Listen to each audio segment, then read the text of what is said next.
Bonjour tout le monde. Voilà, je retrouve pour une petite vidéo avec mon chat en direct de la chambre de bébé. Donc elle est terminée. Donc voilà, je me suis mise tranquillement dans la chambre pour tourner cette petite vidéo où j'ai plein de choses à vous raconter. Donc déjà, on a fini la chambre, donc je vous ferai un petit tour tout à l'heure. Et ensuite, alors plusieurs choses. Déjà, j'ai eu mon rendez-vous chez l'anesthésiste, mon rendez-vous du septième mois, du huitième mois, pardon, avec ma sage-femme. J'ai eu aujourd'hui la visite de la maternité avec mon chéri et avec une sage-femme et toutes les filles et leur mari qui participent au cours de préparation à la naissance avec moi. Et je crois que c'est déjà bien. Voilà. Donc, déjà, donc la semaine dernière, j'ai eu ma visite du huitième mois avec ma sage-femme. Donc, j'ai eu le prélèvement vaginal pour le streptocoque B à faire parce que c'est une bactérie. Donc, si elle est présente au niveau des organes génitaux, il faut traiter par antibiotique lors de l'accouchement parce que sinon ça peut se transmettre au bébé et ça peut être très grave. Donc c'est un peu intéressant de savoir si il y a germe ou pas, et puis aussi pour voir s'il y a mycose, infection, etc. quoi. Donc il a été fait, c'est vraiment pas agréable du tout, c'est un frottis hein, tout simplement, mais c'est vraiment pas du tout agréable. Enfin, j'ai toujours détesté ça et je déteste encore ça, mais bon, c'est fait, ça dure pas longtemps heureusement. Alors la sage-femme ne vérifie jamais mon col, elle l'a fait une fois, c'était au cinquième, à la visite du sixième mois parce que j'avais eu des contractions une ou deux semaines avant, donc c'était pour vérifier que le col était toujours bien fermé et qu'il n'y avait pas de problème. Donc depuis, je ne sais pas. Je sais pas du tout ce qu'il en est, je sais pas, mais bon, apparemment c'est normal. Et puis il vérifie le col de moins en moins souvent pendant les grossesses, justement parce qu'apparemment ça ne sert pas à grand chose. Donc ma foi, on leur fait confiance et ce sont eux les professionnels du métier. Ensuite, elle a palpé mon ventre pour voir un petit peu où était bébé. Donc là, ce jour-là, il avait le dos à gauche et les pieds à droite, mais en fait, il bouge tout le temps parce que là, il a le dos à droite et les pieds à gauche. Enfin, ça dépend un petit peu des jours. Mais il est en bonne position pour se préparer à l'accouchement, donc tout va super bien. Son cœur bat très bien. Puis il bouge énormément, il fait très mal. C'est vraiment des fois très très très désagréable. Des fois je parle et d'un coup je dois m'arrêter parce que j'ai vraiment mal. Donc des fois j'ai des coups de jus au niveau du bas. Donc que ce soit devant, derrière, de côté, enfin du bas, ça me fait mal. Des fois j'ai des coups de pied dans les côtes, sur les côtés. Il joue avec mes intestins et tout ça, tout ça. Donc c'est pas les plus agréable comme sensation. Mais bon, voilà, c'est pas non plus, voilà, je préfère ça qu'avoir vraiment une douleur au dos, à la tête ou quoi que ce soit. C'est pas comparable. Là, on sait que c'est bébé et puis voilà. Donc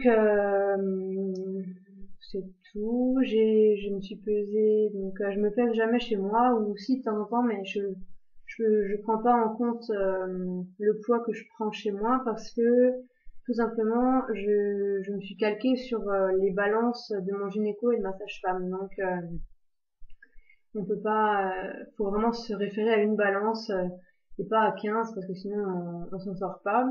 Donc je suis à 66 et demi, donc j'ai pris 11 kg et demi depuis le début de la grossesse, sachant que j'ai pris 1 kg et demi depuis le cinquième mois. Donc ça va. Je me vois sautiller, c'est normal, je suis sur mon ballon. Donc c'est pas, je suis pas en train de sauter comme une folle dans la chambre, non, c'est juste mon ballon qui rebondit. Donc voilà.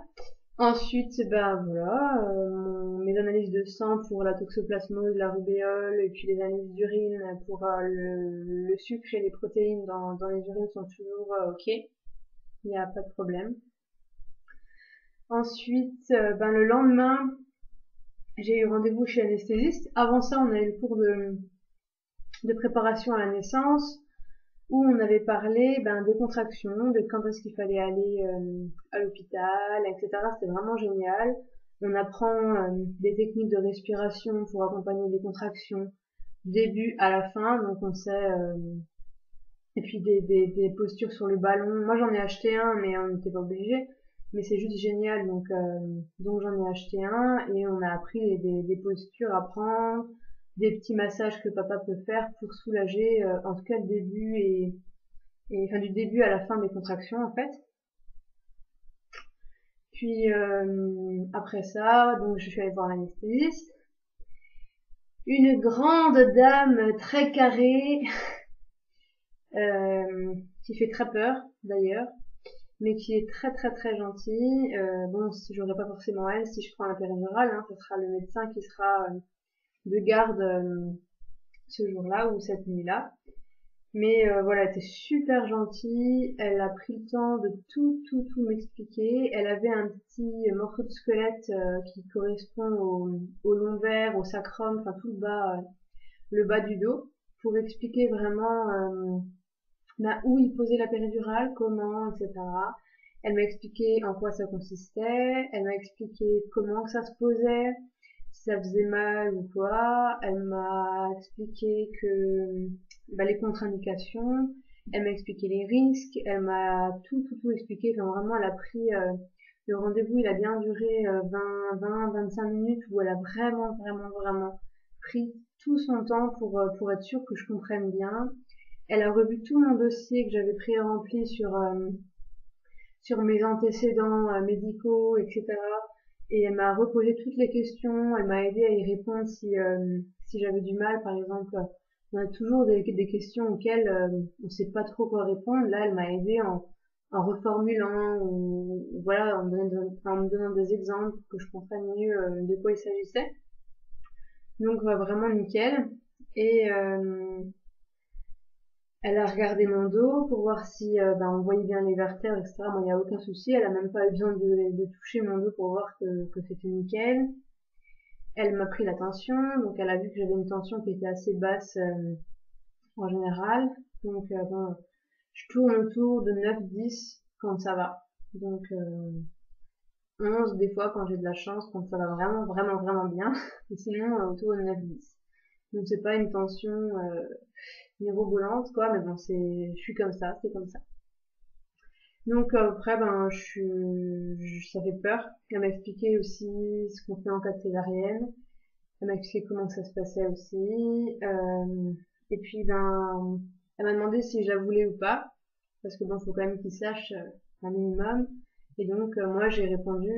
D'ailleurs, c'est elle qui m'a proposé cette réponse. C'est, ben, j'attends. Je dis pas que je la veux, je dis pas que je la veux pas, je dis que je veux voir le moment venu si j'en ai besoin. Si j'arrive à supporter, je veux supporter, j'aimerais vraiment, j'en ai encore parlé aujourd'hui suite à la visite de la maternité à mon conjoint. Euh, J'aimerais vraiment pouvoir m'en passer parce que ben, j'ai envie de vivre mon accouchement à fond et voilà. Mais bon après, comme j'ai dit à l'anesthésiste et comme je dis à tout le monde, je suis pas maso, je vais pas me laisser souffrir le martyre juste parce que je ne veux pas la péridurale, non. Je veux juste que si ça ne va vraiment pas, que j'en peux plus, qu'on me pose cette péridurale et que je n'ai plus mal, c'est tout, voilà. Mais si je peux faire ça, je fais ça. Puis voilà, donc pour le rendez-vous à l'anesthésiste, c'est tout.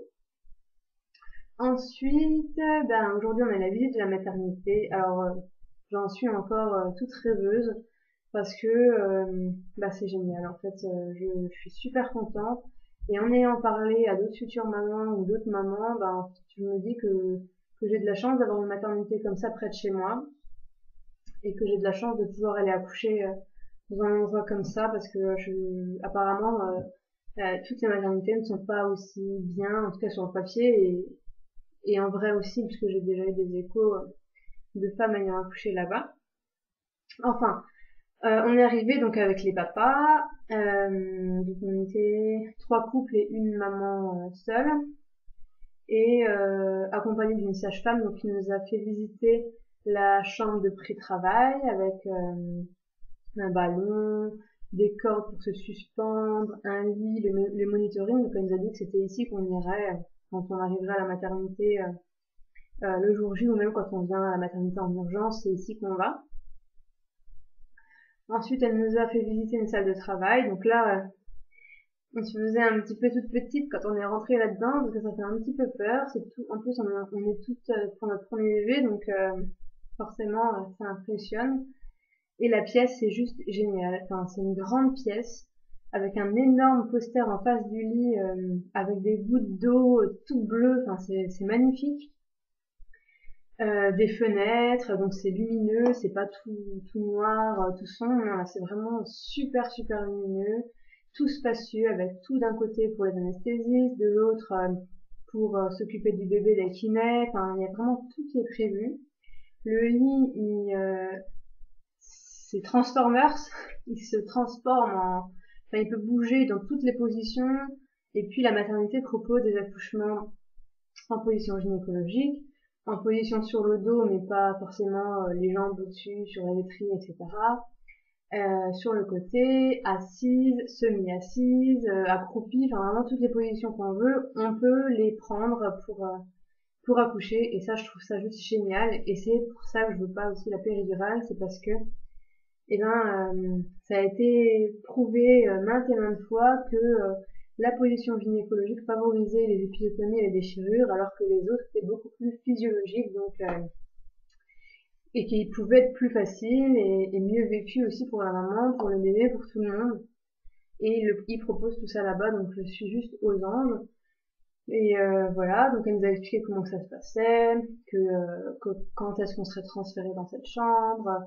Elle nous a dit que quand on ne prend pas la péridurale, on peut pendant le travail, donc avant la naissance, hein, pendant toute la durée du travail, on peut aller marcher, on peut prendre le ballon, on peut se coucher, on peut aller au bain parce qu'il y a une baignoire, mais j'adorerais avoir une baignoire comme ça chez moi. Bon, c'est quand même un peu de 1000 litres, donc c'est un petit peu, c'est une grande baignoire avec des bulles et parce que apparemment l'eau chaude plus les bulles, ça transformerait un petit peu les capteurs nerveux et donc ça erronerait un petit peu les messages de douleur envoyés au cerveau, etc. Enfin, apparemment ça marche super bien. On n'a pas plus mal, mais c'est plus gérable.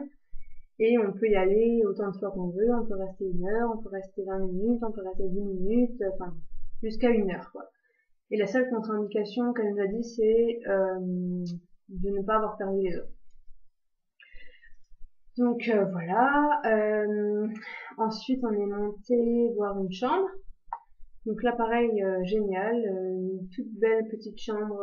On a vu une chambre individuelle. Elle nous a tout expliqué, comment ça se passait. Par exemple, le petit déjeuner. Donc les sages-femmes et enfin, le personnel médical ne réveillent pas les mamans le matin. Donc c'est la maman qui se réveille et qui gère un peu son temps, en tout cas pour le petit déjeuner, pour le réveil. Et le petit déjeuner, c'est nous qui devons aller chercher dans l'étage, hein, quand on en a envie, sauf bien sûr quand on vient d'accoucher ou quand on a une césarienne. Et puis on peut dormir avec un lit en demi-lune qui se clipse au lit pour vraiment avoir bébé juste à côté de nous.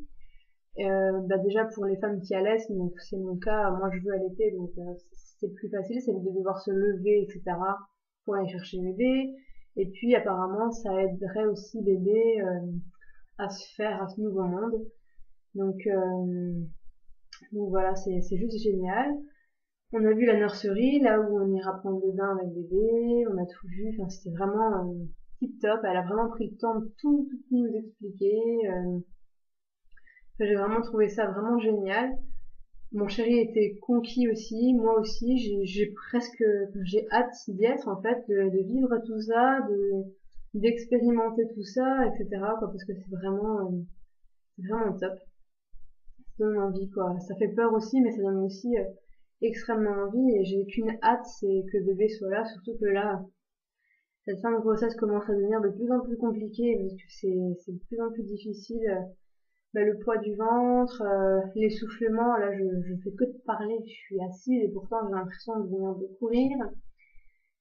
La douche c'est l'expédition, s'habiller c'est l'expédition, et pourtant j'ai pas un gros ventre par rapport à d'autres femmes, mais c'est déjà très très très handicapant, très difficile. La moindre marche dehors, je vais mettre une demi-heure pour faire même pas 1 kilomètre, quoi, parce que je marche à 2 à l'heure. En plus là, ça fait quelques jours que je commence à avoir des contractions qui ne sont pas vraiment douloureuses, mais que voilà, je les sens. J'ai beaucoup mal dans le dos, j'ai mal dans le bassin, j'ai l'impression d'avoir plein de désagréments qui arrivent et c'est pas super agréable. Sans oublier les difficultés à digérer qui sont de plus en plus fortes, les remontées acides qui font un mal de chien et qui m'empêchent des fois de dormir parce que je me sens vraiment pas bien. Enfin, c'est vraiment... J'ai hâte que ça se finisse. En même temps, je sais que je vais regretter la grossesse parce que c'est juste génial, mais j'ai hâte que ça se termine, j'ai hâte qu'il soit là et que je puisse profiter de mon fils, et puis voilà, c'est vraiment mon seul souhait là, c'est qu'il soit là, et puis voilà. Donc voilà, je vais faire un petit tour de la chambre et puis je vais vous montrer, je vais faire un petit tour de la chambre et puis je vous montrerai déjà les habits, comment j'ai disposé des choses, etc. Donc là, au-dessus, normalement il y a le prénom, mais je l'ai enlevé puisque je le garde secret pour tout le monde, y compris ma famille, surtout ma famille et la famille du papa, et donc je l'ai juste enlevé, je le repasserai après, et je l'enlève quand des gens viennent, faut surtout pas que j'oublie, mais voilà. Moi je sais pas, j'ai comme besoin de voir le prénom quand je vais dans ma chambre. Donc voilà, je vais voir essayer de faire bien les choses, sachant que ma webcam est sur mon ordinateur portable et que c'est pas super facile. Mais bon, on va tenter, donc on va faire ça. Alors, donc la porte d'entrée. Là c'est un mur, j'ai peint en couleur beige foncé et j'ai posé un sticker en forme de train dessus. Nous avons la poussette qui attend sagement l'arrivée de bébé. Un radiateur aussi que notre propriétaire doit nous changer parce que celui-ci fuit. Hop. Donc là une commode avec une lampe, des petites décorations. Alors,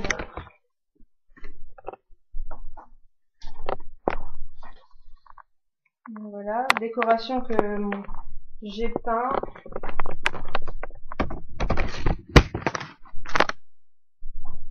Voilà, que j'ai peint. Ça c'est un doudou que ma marraine m'a acheté, qui fait de la musique. Il y a le petit à tirer. Donc une étagère. Alors, j'ai peint une boîte en couleur beige et j'ai fabriqué une boîte à papa. Donc dans cette boîte, en fait, je vais mettre plein de choses pour occuper papa pendant le temps que je serai à la maternité. Donc je l'ai customisé, voilà, j'ai pris une petite après-midi pour customiser tout ça. Je trouvais l'idée sympa. Donc une armoire et le lit que j'ai peint de mes mains, voilà, qui est fait, qui attend juste l'arrivée de bébé. Donc voilà. Alors, c'est pas évident du tout, mais ça y est. Donc je vais vous montrer les habits que j'ai déjà achetés. Donc pour les lampes, j'ai acheté, en fait La commode, l'armoire, c'est du Ikea, donc on n'a pas payé cher du tout, on en a dû payer même pas, on a dû payer 130 € les deux. La lampe, là, c'est du Ikea aussi, que j'ai bien aimé en fait, je sais pas si on le voit,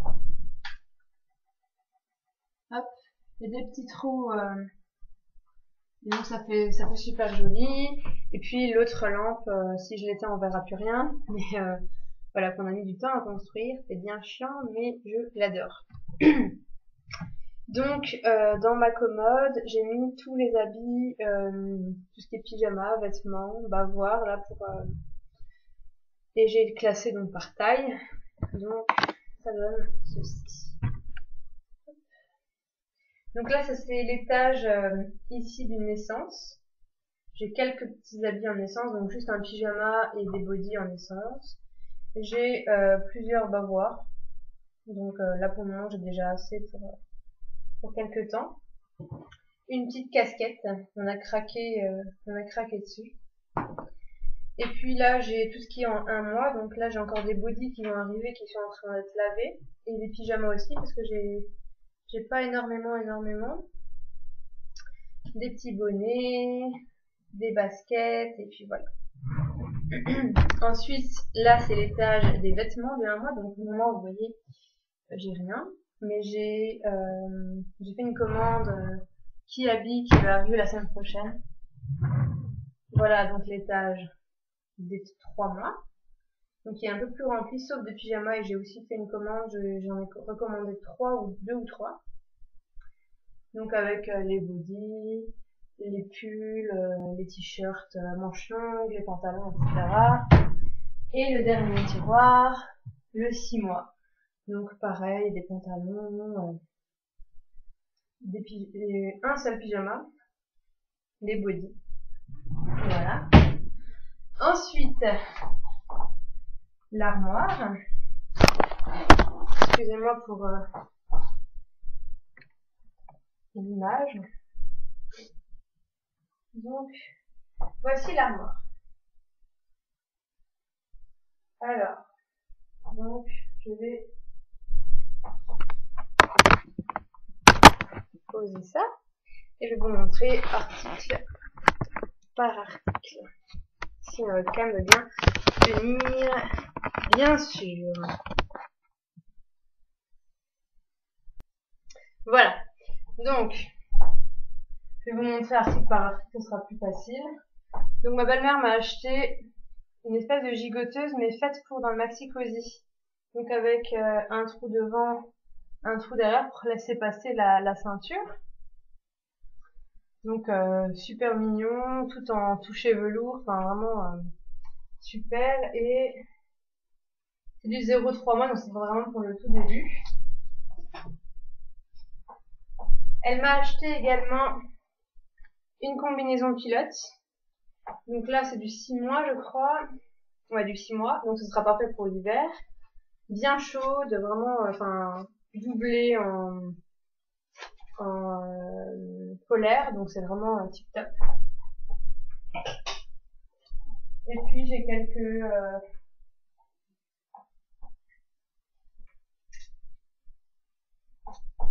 quelques habits. Donc par exemple, hop, une petite chemise, une autre petite chemise, des salopettes. Donc voilà, j'ai plein de petites choses.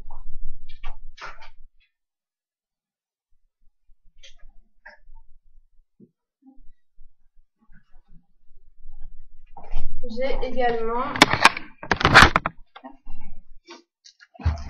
tout un sac. Alors je suis allée faire une razzia à la pharmacie parce que je voulais commencer à faire un petit stock de tout ce qui est produits d'hygiène bébé. Donc j'ai acheté tout ce qu'il me fallait parce que je vais commencer aussi à faire la valise.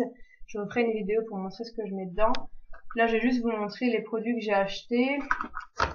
Donc déjà, j'avais reçu en cadeau, je pense qu'ils le font encore, un biberon MAM. Je vais voir si...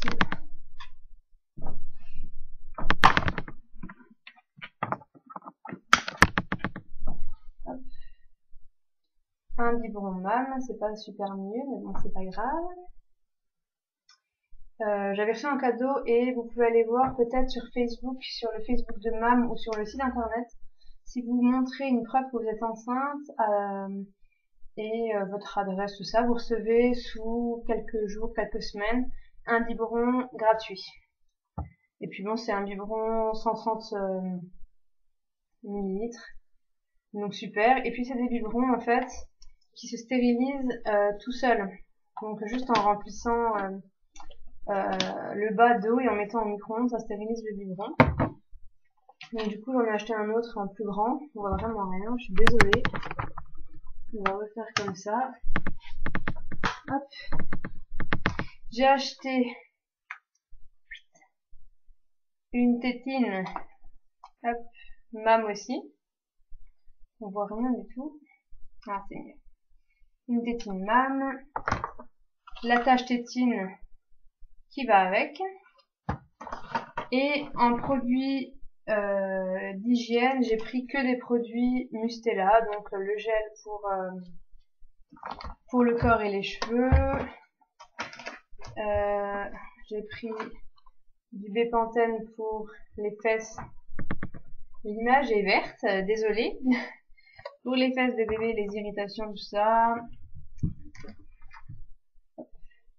Du liniment oléocalcaire, Mustela également. Et donc tout Mustela. Je pense que je referai dans la vidéo valise pour la maternité, bébé et maman. Je vous referai tout ça parce que là l'image est un petit peu à chier. Je suis vraiment désolée. Donc voilà, en gros, la chambre de bébé. Donc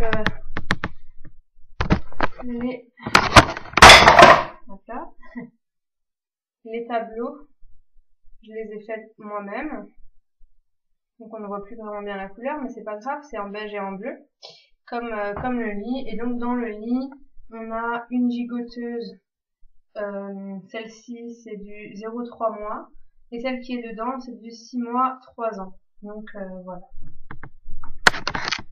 Donc voilà, je vais encore juste vous montrer mon bidou en espérant que vous voyez quelque chose. Et puis voilà. Donc voilà. Donc le ventre qui grossit de plus en plus. Et puis les nombrils qui ressort. Donc c'est mignon. Donc j'ai enlevé mon piercing à 7 mois, au 7e mois de grossesse parce que il est vachement tendu et c'est vraiment, j'ai pas envie que ça craque parce que pour le moment j'ai pas de vergeture, donc voilà, donc je vous laisse regarder. Voilà.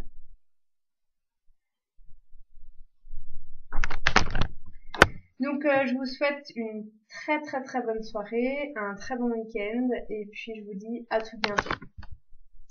Ciao ciao.